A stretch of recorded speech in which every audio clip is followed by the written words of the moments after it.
This is the Haulin Assets podcast where we show you how to start and run your own trucking company. Ever wanted to go out on your own? Follow Chris as he goes through the highs and lows of running on his own authority.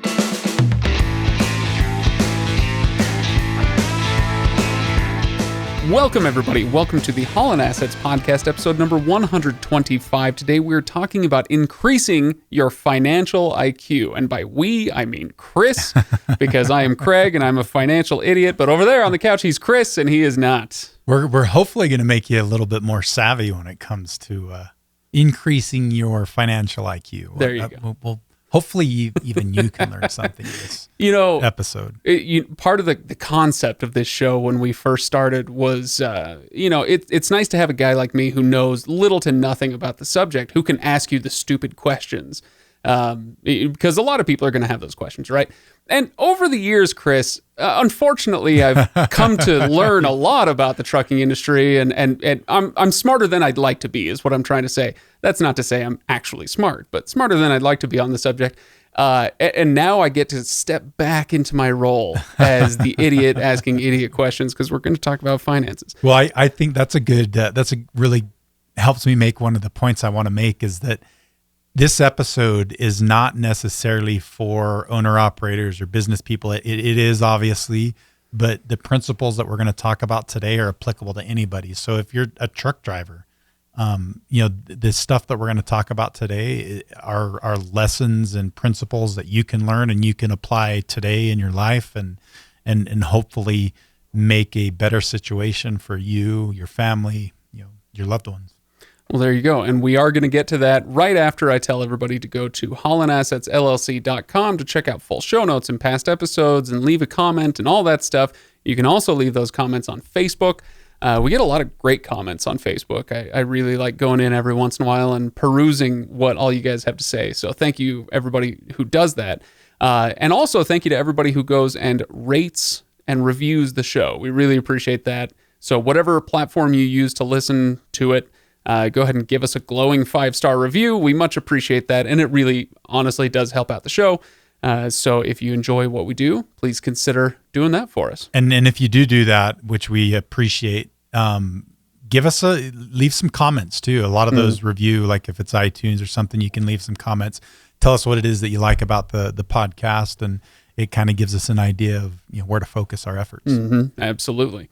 All right, Chris. Any topics we need to get into, or anything you'd like to bring up before we get into the main topic? Stories from the road or whatever. Truck number 1. Oh, is it gone? It's off the road. So it's not gone yet. We haven't sold it yet, but it is officially off the road, and that's kind of a big deal. That's our first truck, and that thing's your baby. That's our baby. The Green Giant, the Jolly Green Giant. Yeah. What was it? Was it a Kenworth? It's a Kenworth T680. So okay. We're doing a few things to it to kind of get it ready to sell, and hopefully have it sold here in the next month or so. Well, okay. Well, that could be an episode too. Yeah, how to deal with your old trucks and how to sell them. We'll talk about it.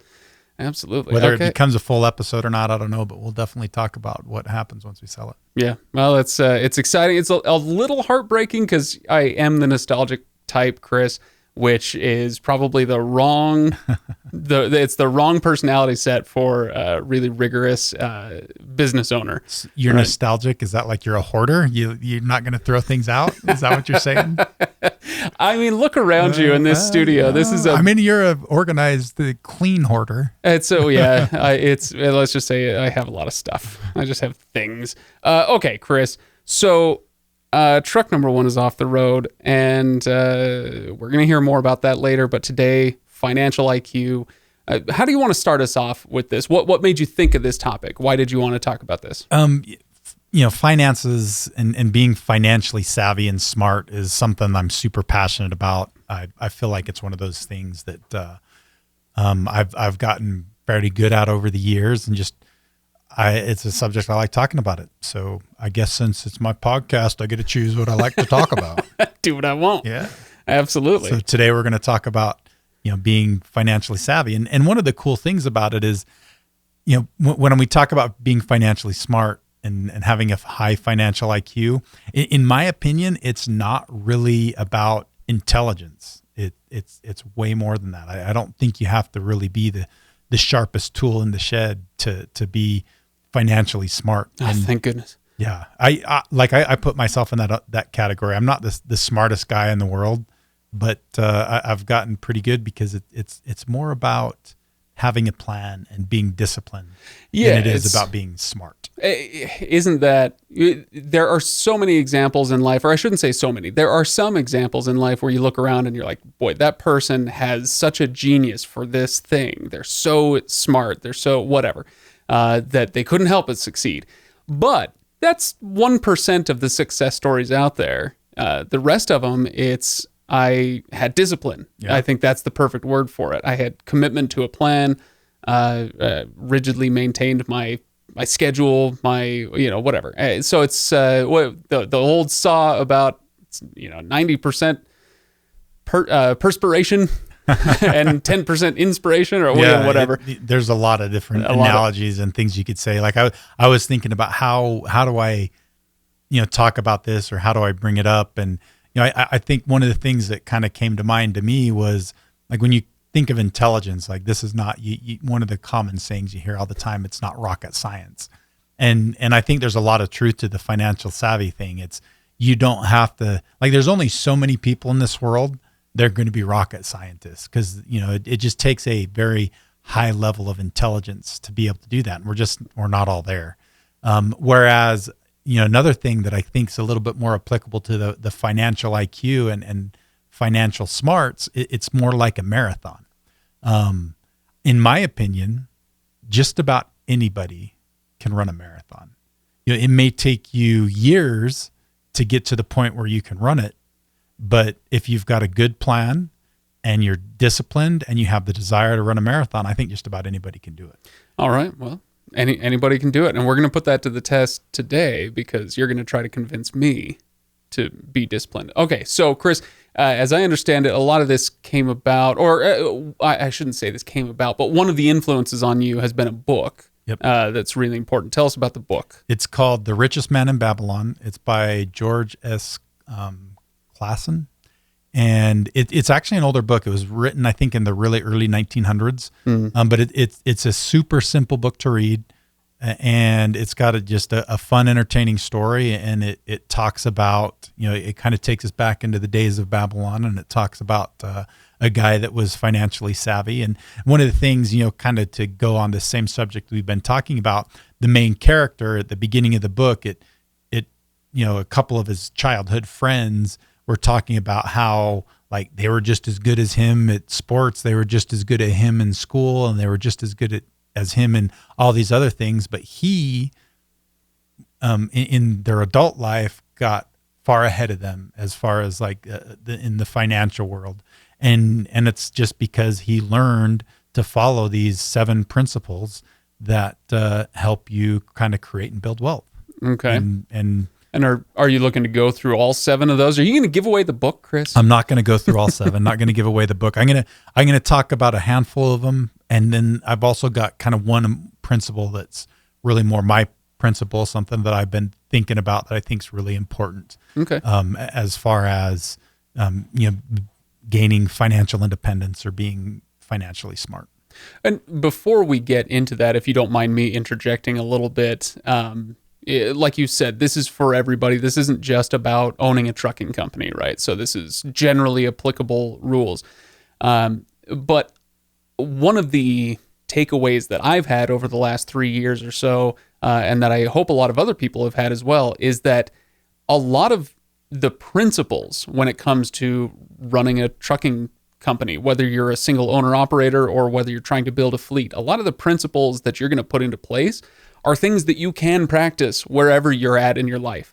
They're going to be specific things like, you're talking about how to hire a driver on Facebook or something. Okay, that's a very specific type of a task that you need to do. But when it comes to saving your money, when it comes to tracking expenditures, when it comes to, I don't know, whatever the case may be, a lot of the principles that you've talked about as far as owning a trucking company are generally applicable or generally practicable elsewhere. Is that fair? Yeah, that's absolutely fair. And that's really what this is. And that's what this is about, right? Yeah, I just wanted to give us a little bit of why. Why do we care? Why this isn't about owning a trucking company? Well, yeah, it is. Yeah, because so much is. There's principles that the things that we're going to talk about today you can apply in a trucking business. You can apply if you're a truck driver, if you're a school teacher, if you're a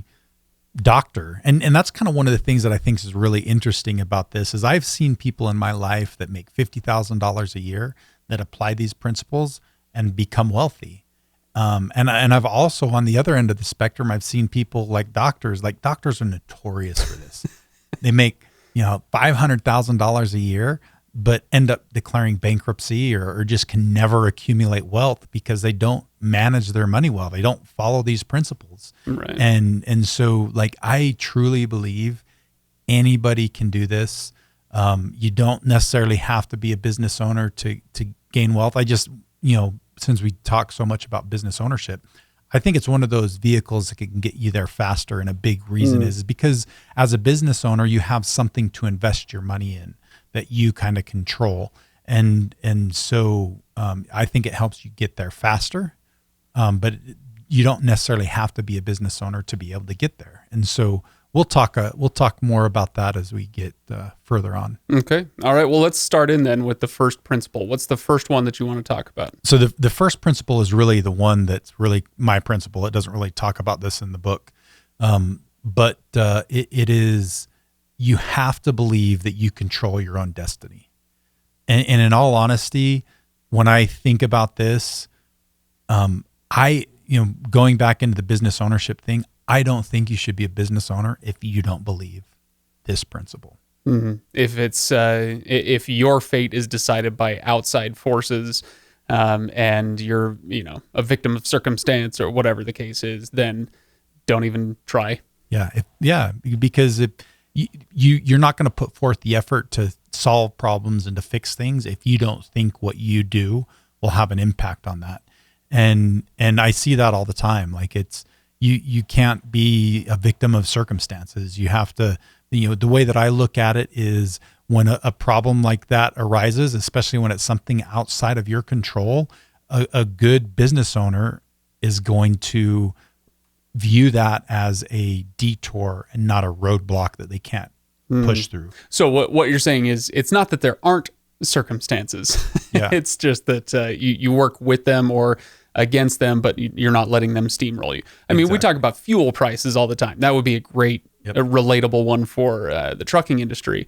Yeah, fuel prices, you have no control over fuel prices. Sorry to tell you this, but that doesn't mean that you now don't have any control over your destiny, right? Yeah, exactly. And so like talking about the roadblock versus a detour. I mean, you think about it. If a problem that's out of your control arises, are you the kind of person that like comes up against that roadblock and just decides, oh, there's nothing I can do about it, this is outside of my control? Or are you the kind of person that says, okay, I'm going to find a detour around this.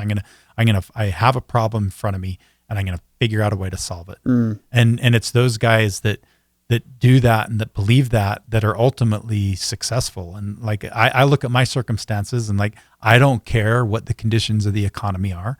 I don't care what the political situation is.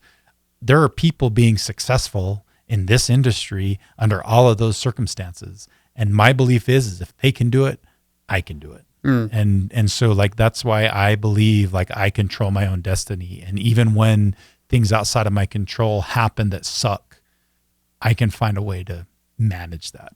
Absolutely. Hear, hear. All right, Chris, do you want anything else on that one, or do you want to move on to the next one? No, that's it. Number 2 then. So number 2, we're kind of starting to get a little bit more into the book now. And this is, I think, his first principle that he talks about, and it's increase your income. And that sounds like that's a circular logic. If you want to increase your income, you should increase your income. Yeah. Yeah. But what does he mean by that? So, essentially to work hard and to increase and slash make an income. And so, when I kind of relate this to trucking, it's, you've got to keep your wheels moving. And I think that's the number one most important thing. Like, cause I've seen, I'll take, for example, I've seen an owner operator that has been able to be successful working 100% on the spot market, which aren't the best paying loads or not the best circumstances, but if you can keep the tires going and you can keep the truck moving and you work hard, you can even be successful in less than ideal circumstances. And so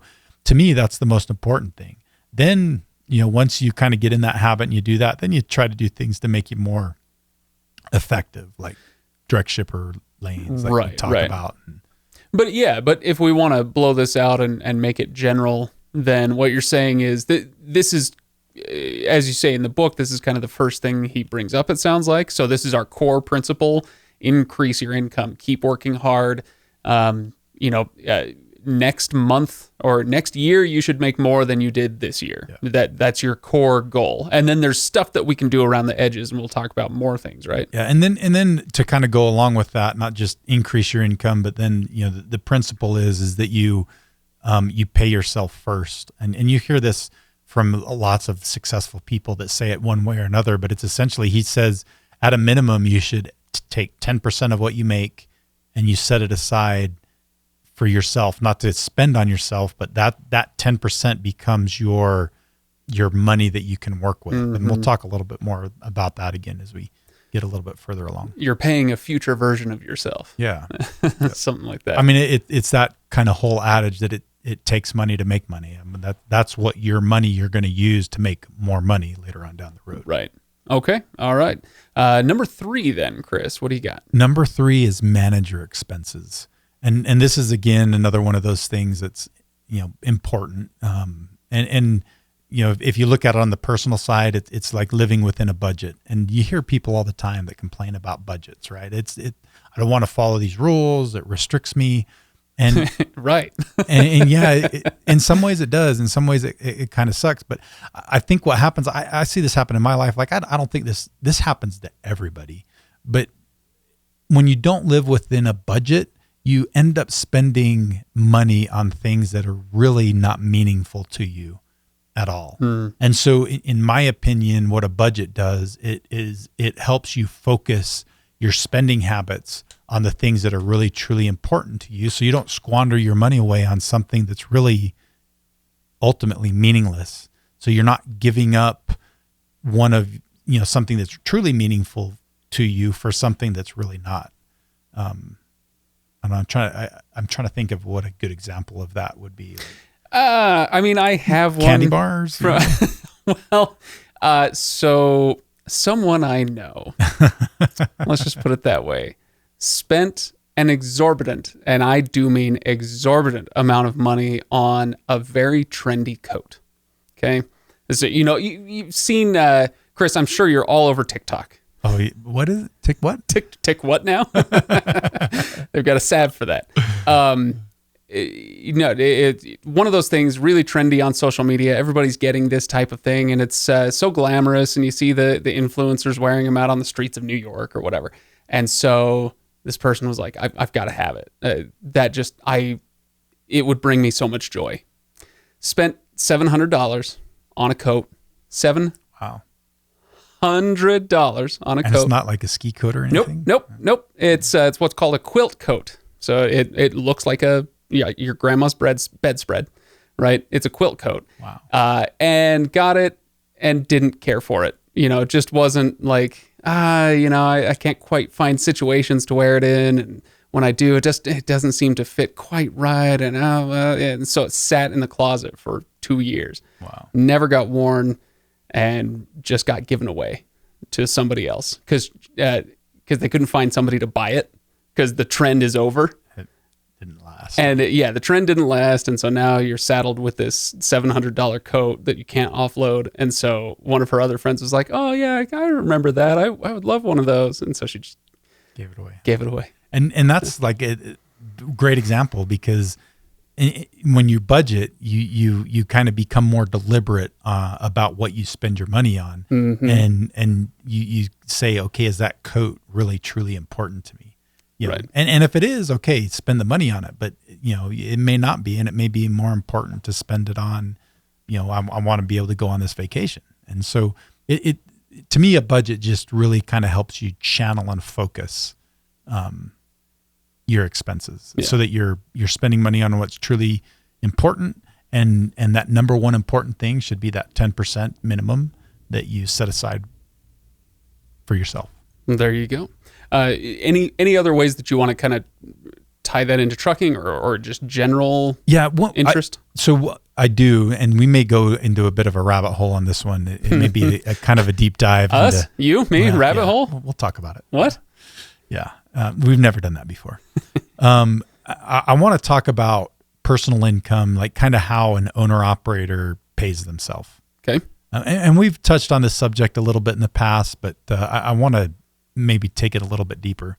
And I think this comes about because a lot of the times business owners, and this isn't specific to the trucking industry, this is business owners all across the board, they have a tendency to misunderstand their compensation.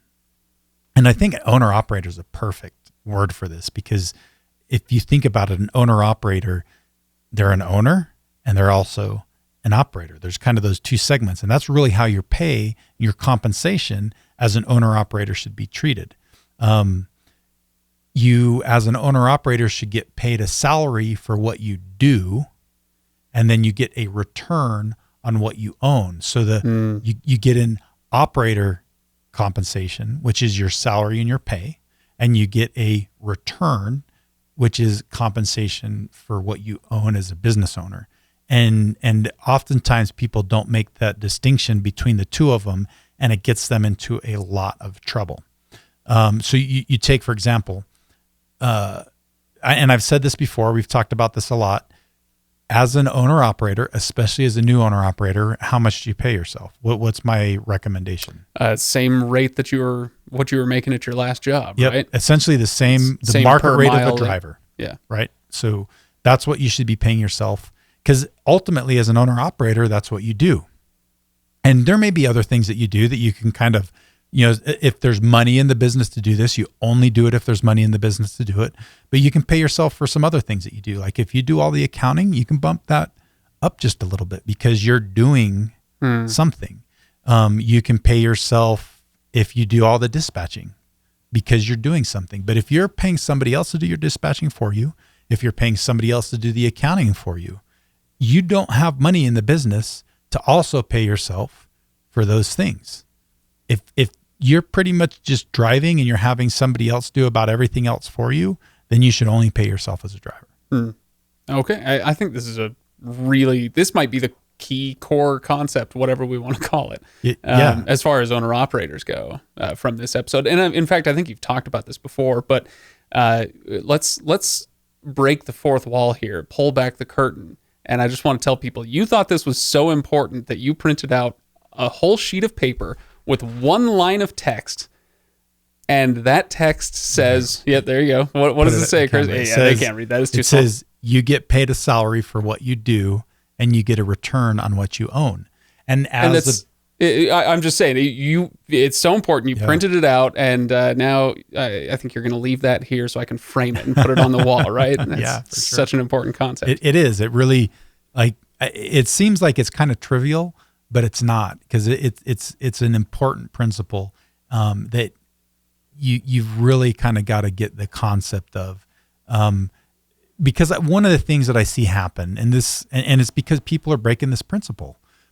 When a brand new owner operator comes on board and starts their own company, I think it's fair to say, like, as an owner operator, all of a sudden you can go from whatever you were getting paid before to seeing, and this isn't your income, but you see $20,000 to $30,000 a month coming into your new business bank account, and you're like, holy crap! Most people have never seen that kind of money flow, and it seems like a whole lot of money, but it's not. Like, as an owner operator, even with that kind of money coming in, you can't go and pay yourself like you're the CEO, because really at this point you're not. You're a one truck organization, right? There's not the money to pay yourself a crazy CEO. I cannot tell you, we've talked about this before, I cannot tell you how many times I see a brand new owner operator pull up to our office. They've been doing this for a month, and all of a sudden they bought their dream pickup truck. Right. And it's like a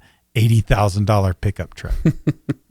Don't do that. Like, that, you're breaking that principle of, you pay yourself for what you do. you get a return for what you own. Eventually. In that first Eventually, year, Chris. in that first year, what you own or that return is not going to be very big. Eventually, it will be. But if your ambition is to be an owner operator and that's what you want to be, you're probably never going to be able to pay yourself as the CEO. You're going to be able to make more money than you could as an owner, as a driver, and you'll make a respectable wage. But you're not going to be able to pay yourself as a CEO of a 20 truck fleet. Like, if you want to get to that kind of compensation level, you've got to build an organization that can support that. Well, and that's actually an interesting point, because you're talking about this on the personal level. You're talking about, don't pay yourself as a person more than what you're doing, right? Yeah. For more than what you're doing. But the same goes for the business as well.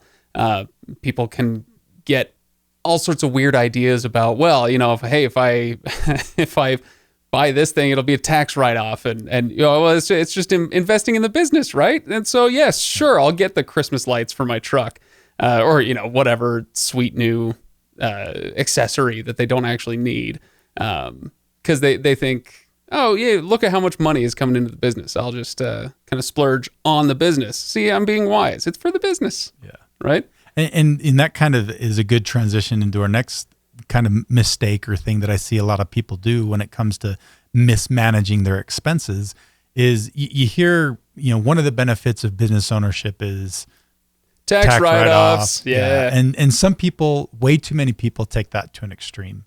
They, in order to avoid paying taxes, they take on expenses that they don't need to take on, they shouldn't take on. So what you should never really do is sacrifice profitability in order to avoid paying taxes. There's benefits to being profitable. I mean, if you're making money, you're going to have to end up paying taxes. That's just kind of the way the system works. And so I see too many people that are so against paying taxes or so afraid to pay taxes that they make bad business decisions and take on bad expenses just to avoid taxes. You shouldn't do that. Okay. Never do that. All right. Any other tidbits from this principle before we move on to one of our, I think we have two more after this, right? Just thinking of your top three expenses in trucking, fuel and payroll are about the two, they're usually kind of neck and neck. They're very close to each other.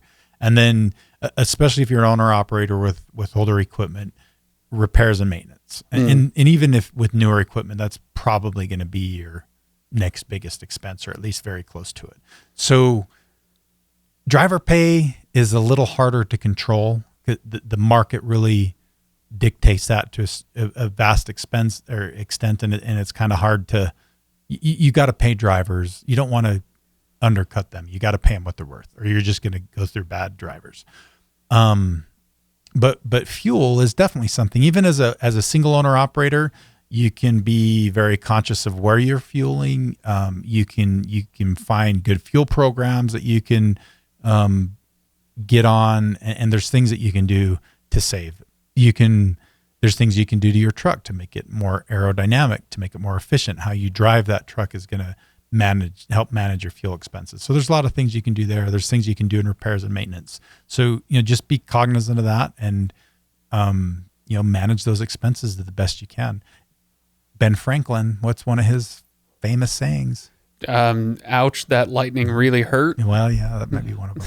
Yeah, he did do that. Which one? The penny saved? The penny saved is a penny earned. And that's one of the things that, and I think we talked about this too in the podcast early on, but for every dollar that you save in expense is a dollar that hits your net income. Right. But it's not the same with every dollar that you gain in revenue. There's expenses that's tied to that dollar in revenue. So a dollar in revenue doesn't equal another dollar in net income, but a dollar in expense that you save does translate directly to another dollar in your net income, what you get to take home and buy your fun things with. There you go. Yeah. All right.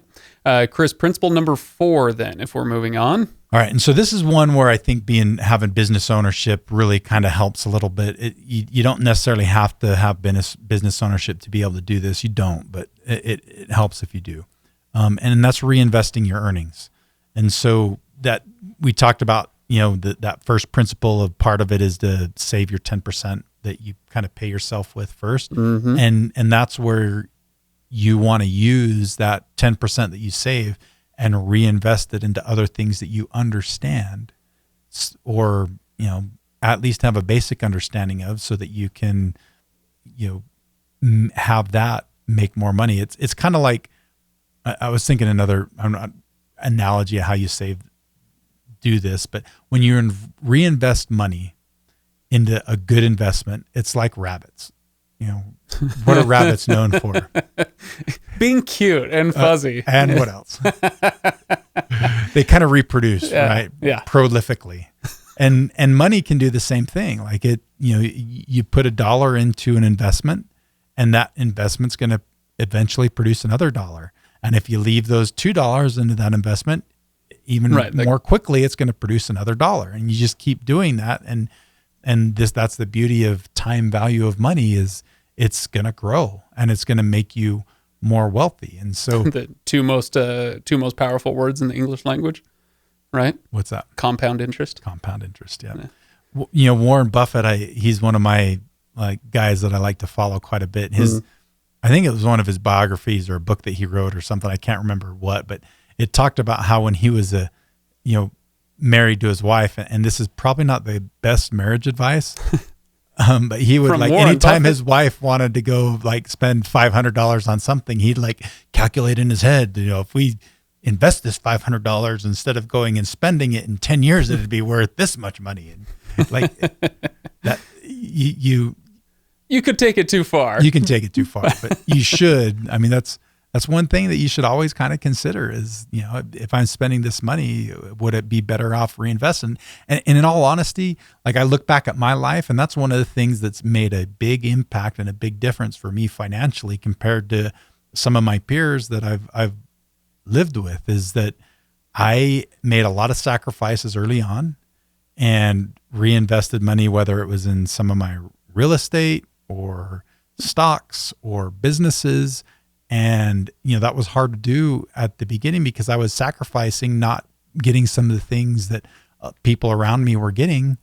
And now, because I've done that, I can go get things that those people now would never dream of ever being able to do. And it's because I was disciplined with that money and reinvested money early on. And the sooner you can start doing that in your life, the more of a runway that you've got, and the more that's going to grow and be bigger and better. But with that being said, it's never too late to start. Right. Yeah. It's the old saw about the best time to invest was 10 years ago and the second best time is now. Yep. Right. Sorry, go on. And I was just going to say, the other side of that coin is if you spend money on things, certain things can consume money. I think about my teenage son. Have you ever? You don't have any teenage kids. No, yet, but I was you've seen one. Some, right? I was one once. Teenage boys, they consume food like there's nothing else in the world. They eat copious amounts of food. Chris, if we have time at the end of this episode, I will tell you the story, the French toast story. Oh, okay, sweet. Maybe we'll post credits story. All right. We need one of those. It's been a while. So my son just you've got this teenage boy that just all he does is eat. He's growing. He's 6'4", skinny, but it takes a lot of food to kind of keep that energy level up and that boy growing. And so it's gone. And certain things that you spend money on can be the same way. You think about that fancy pickup truck. It's got a huge car payment, consuming money. It probably doesn't get the greatest fuel economy. Oh, you get out of here. Consuming money. The insurance on it probably is pretty expensive, consuming money. It just consumes, and really in the long run gives nothing back. And so that's one thing that you have to be careful with is when you're making those decisions of what you do with your money, avoid the consumption type areas where you can put your money and focus, try to put as much money as you can into, things that are going to eventually get you a return, like real estate or stocks. And when I say stocks, you're not talking about a 401k. You're maybe getting into Oh, I don't know about day trading, but more specific. It's not day trading. A 401k is usually a more safe investment. But Right. like for me, and this is again kind of going from Warren Buffett's recommendations, an S&P 500 index fund is a perfect example. It's just a fund that you can put your money into that doesn't really have many fees at all with it. And all it does is it mirrors the S&P 500. And over time, that's proven to be a really, really good investment. Well, there you go. Well, what about, so we've talked about on the personal side, what you can do, thinking about money and reinvesting, but what about a business? If you're an owner operator, you want to grow, you want to grow into a fleet, what are some specific things that you can do as far as reinvesting? Off the top of my head, I'm thinking of things like, hey, if you're starting to make some money, could you invest in, I don't know, if you've been doing your own dispatching, maybe you hire a dispatcher who can free up some of your time to then look into other areas of the business. Something like that. Absolutely. What would you do? So that's a really good one. You invest in people, and those people will be able to help you do more with your business. You invest in equipment. So, buying an additional truck or trailer or something like that.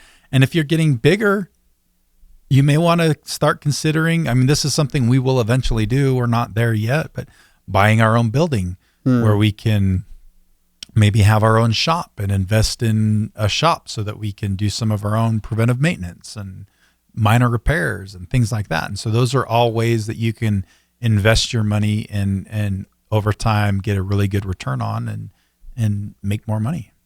That'd be pretty cool. What's your truck number for that, Chris? How many do you want to get to before you have your own shop? I think we'll probably be somewhere around 20.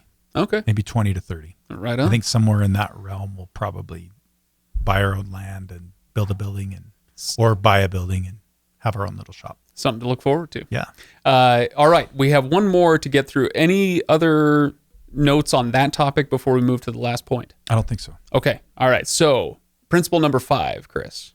And this is a principle that does come out of The Richest Man in Babylon, but it's also a principle that I learned. I think it was from Rich Dad, Poor Dad, another financial book that I've read over the years. Classic. It is a classic, and it kind of opened my eyes to, do you treat your home as an investment? And I would say no. A home is not necessarily, it's not an investment. Right. Like even when you talk about buying real estate, you're not talking about the home you live in. Yeah, because you think about it. When you buy your own home, for most people, when is that home going to give you a return? When you sell it. And when you sell it, what do you typically do? You're buying another house. You're throwing that money right into another house. And so you're really never, like it's never producing an income for you. True. Whereas when you buy a rental property, you've got rental income that comes in that covers the mortgage, that covers the utilities, that covers everything, and probably even gives you some money back. And so it's self-sustaining, right? It's at least covering its own expenses, hopefully bringing you a little bit more money in that, and then it's also appreciating in value. Whereas your home, it does appreciate in value, but you're still paying that mortgage. It's consuming your money. Like a home that you live in is still consuming money. Oh, so much, Chris. It is. Yeah. The repairs, the utilities, the mortgage, it consumes. And so it's really not an investment. In a lot of ways, it's more of a liability than it is an asset. And so what's the point then? The point is like, I'm not trying to discourage people from home ownership. I think that is a good thing to do and it is important. But one, be conservative in the home that you purchase. And two, in my opinion, if you're looking at your situation, you're like, I can either rent and buy a business or I can own a home and have to work for somebody. I would put the money into a business. That business is more important than home ownership. So because the business is a revenue stream and the home is a revenue pit. It is. Right? Yeah. Okay. If you can do both, do both. If you can only do one, I would invest in a business before I would invest in a home. Okay. Wow. Hot take from Chris. My word. All right. Ending on a strong note. Any other notes on that one? I don't think so. Okay. Well, Chris, I'm going to go through these again just for review. Believe that you control your own destiny. That's a Chrisism. Mm-hmm. We're going to just roll with it, okay? I'm making up words here. Increase your income, manage your expenses, reinvest your earnings, and then don't view your home as an investment. Yep. You can still view it as a home, though. Okay, I'm sure everybody's homes are lovely, so that's all great. Okay, Chris, 5 principles for what did we title this? Increasing our financial IQ. Yep. Okay, so I hope everybody takes this and runs with it, even if it's. This is one of those great episodes where there are 5 different principles that you gave us, and it's not that people need to wake up tomorrow and be perfect at all 5 of these, but hopefully you find 1 or 2 of these that you can wake up tomorrow and do a little better at, and then come back and revisit this episode when you feel like you've mastered some of that stuff. You come back to this and try some of the other ones that you didn't quite get to. Does that make sense? Like, we don't want to bite off more than we can chew. We just want to be better tomorrow than we were today. Absolutely. Right. Okay. So, impact tip. Oh, okay. Go read a book that will help you increase your financial IQ. So whether that's Rich Dad, Poor Dad, like I mentioned, or Richest Man in Babylon. The Richest Man in Babylon. The Richest Man in Babylon is a really easy book to read. Or listen to. It's like, I think 4 hours on Audible. It's not a very long book, so that's a really good one to start with, and it's got really good principles. So whether that's that book or some other book I haven't talked about, go read something that will increase your financial IQ. You know, I think I just might, Chris. All right, everybody. Thank you so much for listening and for subscribing, because I'm sure you have. I'm sure we're the first thing on your podcast feed every other week, every other Wednesday. Thank you, everybody, for listening. Do me a favor, and if you really do enjoy what we do, yes, all the stuff I said at the beginning as far as reviews and whatnot, but just mention the podcast to somebody else that you work with, that you see on a regular basis who could benefit from this journey that Chris has gone on and that so many of our listeners have gone on. Share the show. We really appreciate it. That's the best way, really kind of the only way for us to grow is your help. So let's see. Other than that, HaulinAssetsLLC.com, MotorCarrierHQ.com, et cetera, et cetera. Chris, I got a story to tell you, so we should cut and run. All right, we'll see you. We'll see you next time. For those that don't want to listen to the French toast story, I don't know why you wouldn't want to, but exactly. That's a great question. Why wouldn't you? We'll see all you, and then everybody else is sticking around. Let's hear it. All right, see you next time, Chris.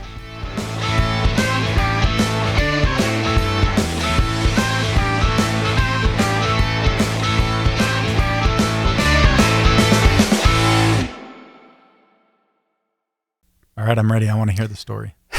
All right. Cast your mind back. The year is 2002. I was in high school. Okay, so this give people an idea of how old I am. I was in marching band because I was a cool kid. Yeah. You know how it is. And I'm just going to try to set the picture before I actually get to the Were French you playing toast. the flute? No, Chris, I was a trombonist. Okay. I played the trombone in the largest marching band in the state. In fact, it was one of the largest marching bands in the country as far as high school marching bands. We marched 292 kids that year. And so band camp, which is, there are lots of memes about band camp, but it's a real thing. You go to band camp, you practice your show, whatever. So we're at band camp. It's the middle of July. It's hotter than the blazes. It's hot. It's central Utah. So yikes. And we're working our butts off. And so, I'm a 16, 17-year-old kid, something like that. And so much like your son, I've got quite the metabolism at this point. No longer, unfortunately, but I could eat like crazy. And with so many kids, the operation to feed us 3 meals a day was impressive. Okay. So there was an abundance of food. One day we come in for lunch and it was French toast for lunch. Delicious. Yeah. Figure that one out. I'm not sure. Whatever. So it's you can have French toast, breakfast, lunch, or dinner. I don't care. but it was the Texas toast, right? The thick cut. Yeah. And so one of the marching band dads who was helping out with dinners or lunches, whatever, he's cooking up French toast. And I come along in the line and he says, "How many do you want?" I said, 4. And he looks at me like, "Oh, geez, freaking kids, bottomless pit of eating," right? Yeah, give me 4. And I'll be back for seconds. Exactly. He says, really? And I'm like, yeah. And then I'm going to want 4 more after this. And I think there were only like 14 slices in the thing, right? But he takes the loaf because he was breaking open a new loaf and he sets it aside and he says, okay, we'll take it from this one when you come back. Challenge accepted. And challenge accepted. I came back for another 4 slices. I ate an entire loaf of French toast in 1 hour and then went and... Did you hold it down? went out and marched. It gets better, Chris. This is where, this is the story you don't want everybody in the world to hear, but now they all will. Chris, I didn't poop for a week. not one single time. And I'm tempted. I was tempted at the time to be like, oh man, it's because I'm sick. It's because I ate a whole loaf of French toast. No, it's because it was 105 degrees outside and we're marching our butts off, and I was using every last of bit. That. Wow. Now, that being said, when I got home on Saturday morning, I took the biggest dump of my life. Did you just say dump on the air? Yeah, sorry about that. You know, you've said worse. I have said worse. We've got some really good friends that were telling a story the other day of their let's see, she's 6 or 7 year old daughter, cute as can be, that was talking about taking a dump. And to hear that come out of her mouth. You look at her dad and you're like, well, so where'd she learn that? Yeah. All right, Chris, let's go. I'll talk to you next time. All right. See you, Craig.